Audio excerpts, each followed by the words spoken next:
I want to talk more about this Anthony Albanese interview in London, and Pires Morgan asked the Prime Minister about the President, what he thought of Joe Biden, and there's a pretty surprising response. Have a look.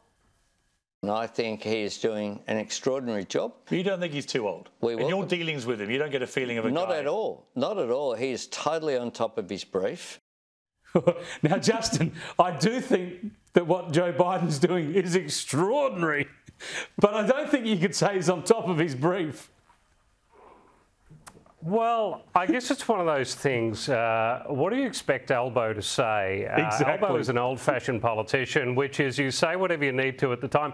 Could he say the truth, which is that Joe seems to have lost his mind and seems to be well and truly past of it, is not anywhere near where he should be with his brief, and the whole world should be petrified at the prospect of it. That's the truth. And unfortunately, Albo's in a position where he can't say the truth. Yes, it's a bit like the allegiance at the coronation. Albo just has to cross his fingers and say that, because he has to be polite to Joe Biden, especially given Joe Biden's going to be in Sydney in a few weeks. But in terms of the President being on top of his brief, here's an example from just a day or so ago. And we see it here again today in companies like, I hope I pronounced it right, Ame Power. Is it Ame? I believe that's right, yeah. Ame Power, Florida Small Business Winner Award winner, or Business Week winner. You won.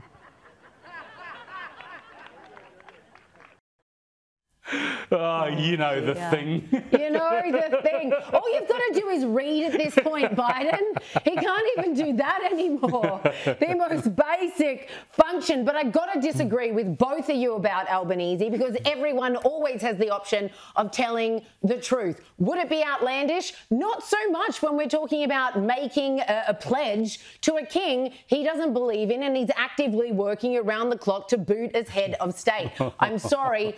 I think it would be absolutely... No, prove to us you've got some conviction and some integrity, and say, look, I am coming to your party. Yay for you. You finally made it. But I can't pledge my allegiance when I have every intention of booting you as soon as I can. Well, he's not pledging his allegiance. He's pledging Australia's as the Prime Minister. Well, no, because the pledge is, I pledge allegiance. Yeah. So, like many things that he says and does, he's not representing Australia. I couldn't do it. And that was just another example. I couldn't do it, even to be Prime Minister. Biden's awesome, not representing Australia. But what's the alternative? The leader of the free world is coming to my country next week. You can just say, look, he has his moments. He has his moments. He has his good days. Don't we all? Don't we all? Well, that would have been honest. Well, lest you think that I'm, let alone Justin, being too kind to Albo, I want to show you some more of this interview, which is a classic case of each way Albo. He sort of weighed into the council culture, Barry Humphries stuff. So let's do this in two halves. Have a clip. Look at this first clip where Albo's talking about cancel culture.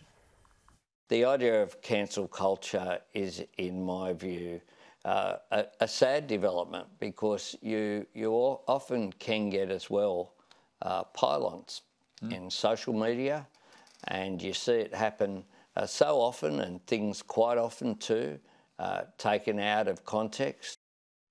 OK, that's good, Albo, isn't it? That's a left-wing Labor Prime Minister clamping down on cancel culture, sticking up for... That was in the context of Barry Humphries and what happened to him. You think, good on him. He's got to be on the side of free speech and liberal democracy and against cancel culture. But then Pires Morgan asked him the obvious question, and that is, well, don't you reckon what they did to Barry Humphries down there at the Melbourne Comedy Festival, wasn't that wrong? But should they have cancelled someone like Barry Humphries? Or did it actually, was that the worst kind of cancel culture?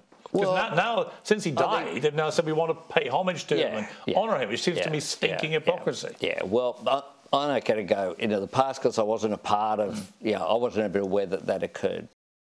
Oh, no, I want to talk to you about some values. You don't want me to live those values and act on them, Justin. That's asking too much, right? Albo, I love Albo in an interview because you can just see the brain ticking over, and he thinks, don't offend anybody, don't do anything that will lose me a vote. don't say anything that might be replayed later with Chris Kenny that he can make fun of me about. Just don't do any of that. Just keep it straight. And until he gets a couple of those and actually just says what he really believes all the time, he's never going to be a good Prime Minister, unfortunately. He's always going to fall short. And we've had plenty of those duds in the last few reigns, unfortunately. It was classic each way, Liz. The first answer for Sky News, the second answer for the ABC. Exactly. It was something for everyone. And if you try to have a message for everyone, you end up having a message for no one. Exactly. That's how it works. But we do have to hand him one thing, because also in that interview, Pires asked him what a woman was, and he said an adult human female. So big points for Albo. Very simple question, but he had an answer, unlike most elites these days. There we go. Thanks for joining us, Liz. We'll see you back at 10 o'clock for the late debate. Thanks, Justin. Catch up with you next week.